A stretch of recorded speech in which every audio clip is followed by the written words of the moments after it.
C'est bon,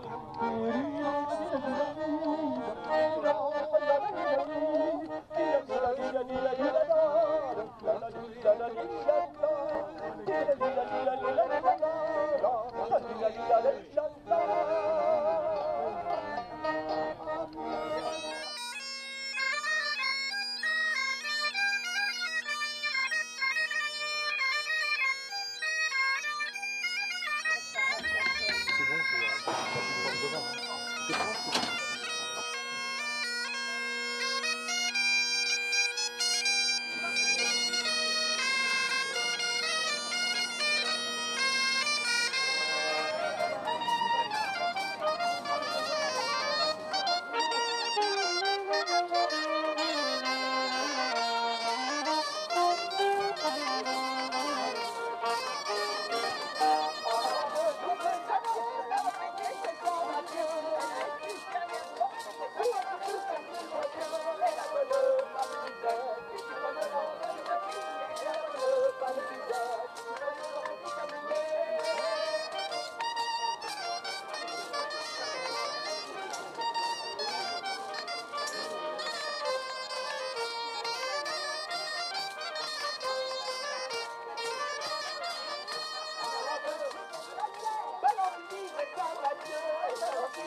Ça c'est une tête de...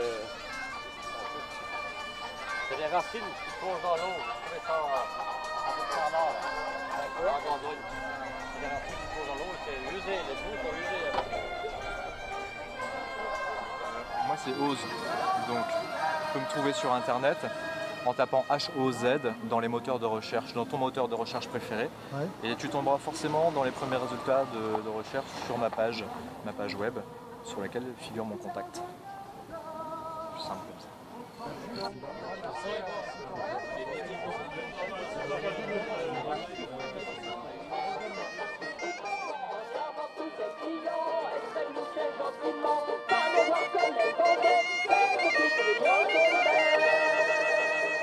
L'action du CAREPA vise à ce qu'on prenne en amont soin du ruisseau pour éviter ce qui est arrivé à différentes années, à différentes reprises, c'est-à-dire la contamination par des eaux polluées de la prairie, de cette pâture sur laquelle se déroule la fête, et où les agriculteurs ont enregistré déjà la perte de 300 têtes de bétail quand même.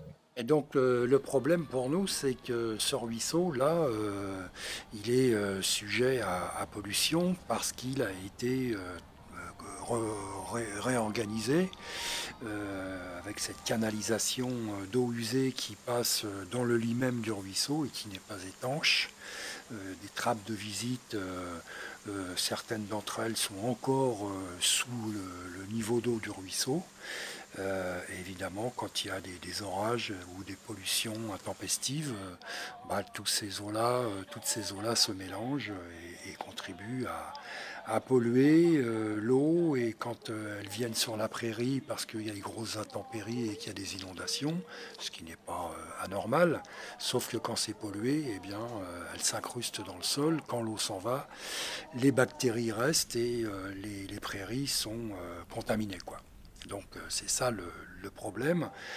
Et malheureusement, à chaque fois qu'on essaye de traiter cette question avec les élus, on n'a pas beaucoup de résultats parce que c'est toujours pas urgent, c'est toujours trop cher, c'est pas important par rapport aux autres problèmes que rencontre la collectivité sur l'ensemble du bassin versant de l'Audet. Sauf que nous, ce qu'on constate, c'est que c'est un petit ruisseau, le Quinquis, mais il prend sa source et il traverse une zone d'activité qui est celle du Petit Guélin, du Grand Guélin, de Kerdrognou. Et que tout ça, ça constitue 80% de l'activité industrielle de Quimper quand même. Et malheureusement, ce que l'on peut dire, c'est qu'à partir du moment où au niveau local, au niveau départemental, régional ou national, pour ne pas dire européen et mondial, il y a toujours des grands discours sur la défense de l'environnement et sur l'urgence de traiter les problèmes. Mais au-delà des discours, quand on propose de traiter des problèmes concrets sur le terrain, à tous les niveaux, il y a toujours de bonnes raisons pour les repousser à plus tard, quoi. Donc le rôle du CAREPA, c'est ça, c'est d'être un lanceur d'alerte et puis aussi d'être l'aiguillon derrière les élus qui leur rappellent que les discours c'est bien, mais les actes c'est quand même mieux. Donc là, on va faire le tour par le côté sud de la ferme.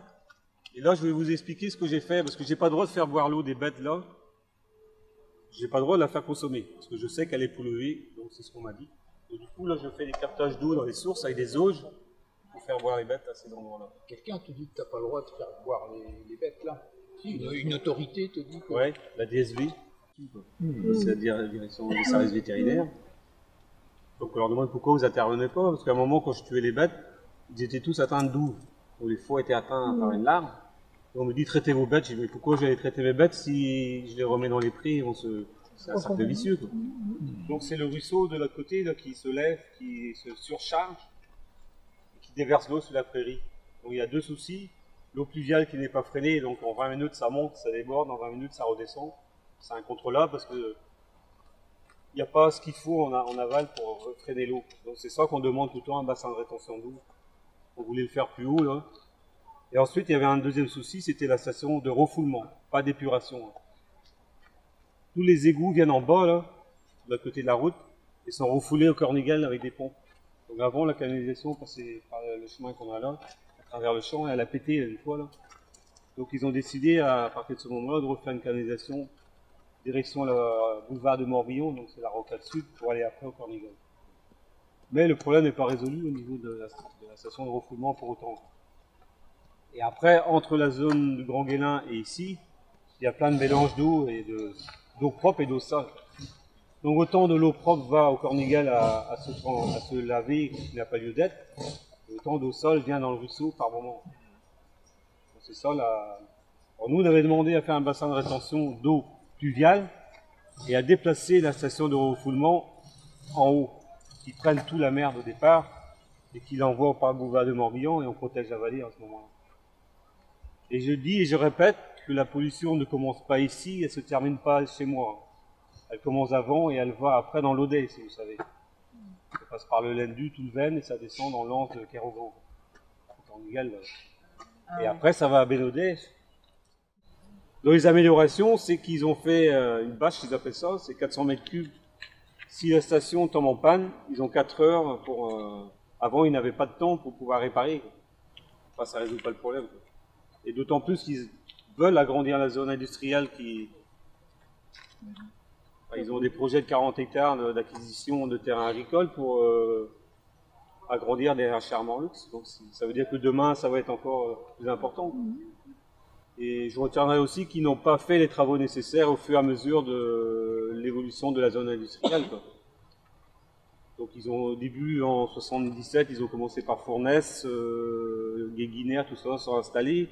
Donc on a mis tous les choses au bord du ruisseau, avec l'égout dans le ruisseau. Donc avant, je pense qu'on faisait un peu n'importe quoi. Bon, là-dessus, il y a un travail de fond, on voit que ça bouge, mais la ville ne fait pas les efforts qu'il faudrait faire. Et en fait, on voulait faire le lait de chez nous, je crois, au départ, et quand on a voulu déposer la marque, ça existait déjà, donc on a été obligé de trouver autre chose. Donc on a dû imaginer des pics authentiques. Il n'y en a plus. Oui, c'est mieux. Qui en veut? Je m'appelle Didier Lepage, je suis né en 1966. Je me suis installé en 1994 sur la ferme du Quinquis. Déjà, c'est Je super. fais la production laitière avec un quota de 320 000 litres de lait et j'ai un troupeau de vaches allaitantes pour 50 mères sur 120 hectares. Avec en surface culture, j'ai 25 hectares de maïs, 25 hectares de céréales et le reste est en herbe. Et je vis en autarcie, à part un peu de tourteaux de févrole et de colza que je redonne à mes animaux. Ouais. Sinon, c'est tout la ferme. Cornouailles, fief des vents apatrides, qui nous boomerangent d'autres cornouailles, d'Afrique aux Amériques.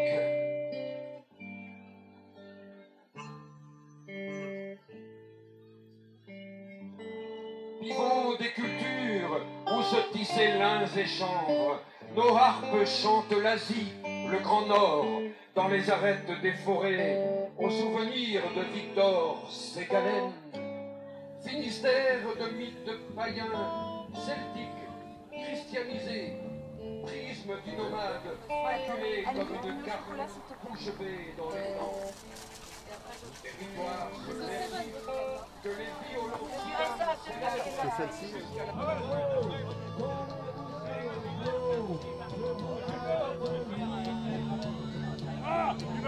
Il m'a craché dessus.